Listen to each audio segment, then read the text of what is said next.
আজকে আমাদের সাথে আছেন চিত্রনায়িকা Barsha, the very beautiful, the very ravishing. ওনার হেয়ার আর বিউটি সিক্রেট আমাদের সবারই জানা উচিত। আজকে তাই ওনার মুখেই আমরা সব শুনতে পারবো। আপনার জন্য আমি কিছু হেয়ার অ্যান্ড বিউটি সিক্রেটের কোয়েশ্চেন রেখেছি, খুব ইজি, আপনি পারবেন অ্যান্সার করতে। আপনি যদি সত্যিকারই চান যে আমরা সবাই জেনে যাই, তাহলে আপনি অ্যান্সারগুলো সঠিক সঠিক দিবেন। আচ্ছা, একটা স্কিন কেয়ার প্রোডাক্ট যেটা ছাড়া আপনি বাঁচতে পারবেন না। Face wash. Nice. Skin care নাকি মেকআপ, কোনটাতে বিশ্বাসী? Skin care of course. ওকে। ঘরোয়া কোনো ফেস প্যাক ইউজ করেন? না, না ঘরোয়া না মার্কেট, ওকে, কিচ্ছু না। ওয়াও। আচ্ছা, হেয়ার কেয়ারের জন্য কি ইউজ করেন? শুধু নারকেল তেল। আর মাঝে মধ্যে আমি একটা নিজে প্যাক বানাই, এটা চুলের জন্য মেহেদি, তারপরে হচ্ছে পেঁয়াজ টিয়াজ, নারকেলের তেল, ডিম, এটা দিয়ে আমি নিজে একটা প্যাক বানাই। ওইটা মাসে একবার বা 2 মাসে একবার 2বার দিই, দ্যাটস ইট। আর আমি প্রচন্ড নারকেল তেল দিই মাথায়। মাশাআল্লাহ, আপনার জি, হেয়ার কিন্তু খুব শুধু ভালো। নারকেল তেল। হ্যাঁ, একদম অরিজিনাল। আমি কালার টালার মনে হয় আপনি ইভেন কখনো হেয়ার করেন মনে হয় না? না না না, হেয়ার মনে হয় আপু বংশগত হয় এটা। আচ্ছা। আমাদের মাশাআল্লাহ সবার হেয়ার আচ্ছা, ভালো। That's good. ওকে, বোটক্সে বিলিভ করেন? না যে একটা বয়সের পর বোটক্স করতে না, হয়? না, কারণ বয়সের সাথে আপনার বয়স বাড়বে, এটাই সৌন্দর্য। রাইট। আচ্ছা, কোরিয়ান স্কিন কেয়ারে বিলিভ করেন? Korean skin care? একদমই না, ফেক। আমার কাছে মনে হয় ফুল ফেক। ওকে। সানস্ক্রিন প্রতিদিন ইউজ করেন? জীবনেও করিনি, কোনোদিনও করিনি, বিশ্বাস করবেন। জানি না, কারণ সানস্ক্রিন এখন সবার মধ্যে এত ক্রেজ যে সানস্ক্রিন ইউজ করতে হবে ঘরে বাইরে সব জায়গায়। জীবনেও করিনি। ওকে। সবচেয়ে এক্সপেন্সিভ কোনো স্কিন কেয়ার আইটেম কিনে তারপরে মনে হয়েছে যে না না ধরা খাইছি? না। মনে হয় নাই। আচ্ছা, ফেশিয়াল বাইরে করতে ইন্টারেস্টেড বেশি না বাসায় নিজের মতো নিজে করেন? পার্লারে। হেয়ার কেয়ারের জন্য আপনি বললেন যে অয়েল ঘরেই ইজ একটা, মাস্ট, জি, নারকেল তেল। নারকেল তেল।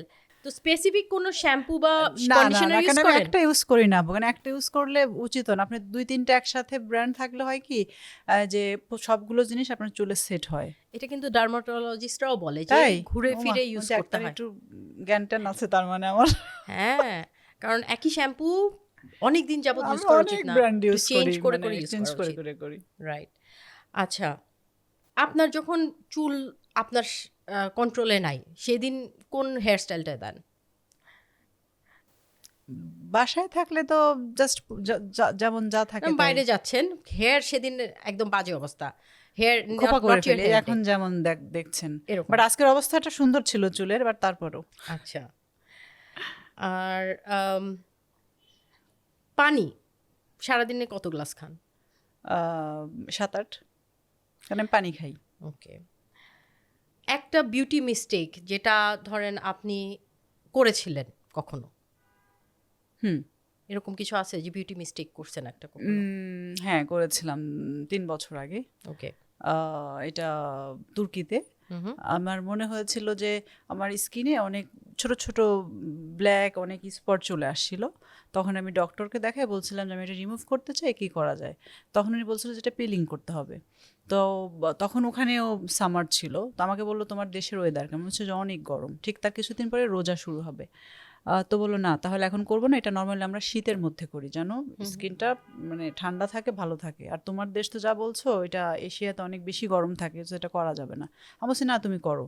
সো এটা জাস্ট আপু মাস্কে আর কি, বোটক্স টোটক্স তো অনেক, না না এবার আমার পিলিং, আইডিয়াও হ্যাঁ নেই হ্যাঁ, এগুলো কি না পিলিং। Peeling is fine. হ্যাঁ, মাস্ক দিয়েছিল, বলছিল যে তুমি 12 ঘন্টা পরে ফেসটা ওয়াশ করে ফেলবা, দেন তোমার ওই আস্তে আস্তে চামড়াটা উঠতে থাকবে, এগুলো চলে যাবে। ওইটা করে ওই যে বললাম যে আমি এত কেয়ারলেস নিজের স্কিন টেস্কিন এসবের ব্যাপারে, মানে চলে আসছি, দেশে আসছি আপু, দেশে এত গরম, রোজা শুরু হয়ে গেল, ওই কিচ্ছু ওয়াশ করে নেই, কিছুই নেই, বিরক্ত লাগছে, অজু করতে পারছি না, নামাজ পড়তে পারছি না, কি একটা অশান্তি, খালি উঠতেই আছে। বন্ধ করে যখন দিলাম আপু, রোজা সারাদিন পানি টানি খাচ্ছি না। আমার এখানে একটা স্পট আছে, আপনি একটু ভালো মতো দেখলে বুঝবেন, এখানে একটা ফোড়া হয়ে গেল আমার। তখন আমার কিল হিম সিনেমার শুটিংটা শুরু, তখন দেখবেন, তখন আমি অনেক ইন্টারভিউজও দিয়েছিলাম, এখানে আমার স্টিকার ছিল, সিনেমার প্রমোশন সব কিছু। ওইটা আমি গিয়ে কেটে ফেলছিলাম আর কি, এটা অনেক বড় হচ্ছিল, যে গরম টরম সব মিলায়। তো আমার জীবনে মনে হয়েছিল যে আল্লাহ তাআলা মনে হয় আমাকে এটা পানিশমেন্ট দিছে, যে এত সুন্দর স্কিন স্পট পড়ছে তো কি হয়েছে, এটার জন্য তুই এটা ক্যান করতে গেলি। তো এটা আমার অনেক খুব মিস্টেক ছিল। আচ্ছা, ওইটা রিগ্রেট করেন। হ্যাঁ। আচ্ছা, মর্নিংয়ে স্কিন কেয়ার বেশি পছন্দ করেন করতে না রাতে? আপনার কোনো রুটিন আছে? মেবি রাত বেটার, ঘুমানোর আগে। ঘুমানোর আগে।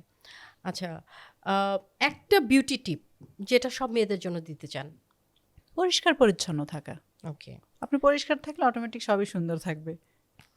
আচ্ছা, যখন সাদা চুল যদি বের হয়, যখন আপনি বয়স হবে, তখন সাদা চুল ঢাকার জন্য আপনি কি ইউজ করবেন হেয়ার ডাই? আপু আমার 2-3টা সাদা চুল কিন্তু বের হয়, আমার নিজেরও আছে 2-3টা সাদা চুল।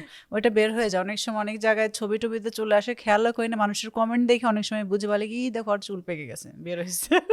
আজকাল চুল এমনিতেই পাকে, অনেক ভিটামিনসের অভাবেও মেয়েদের চুল না, পাকে। 2-3টা পাকা চুল মানে মেবি না আমার আছে, তো এগুলো আচ্ছা। বের হয়ে থাকে, এগুলো ঢাকার জন্য কোনো চিন্তাও করি না।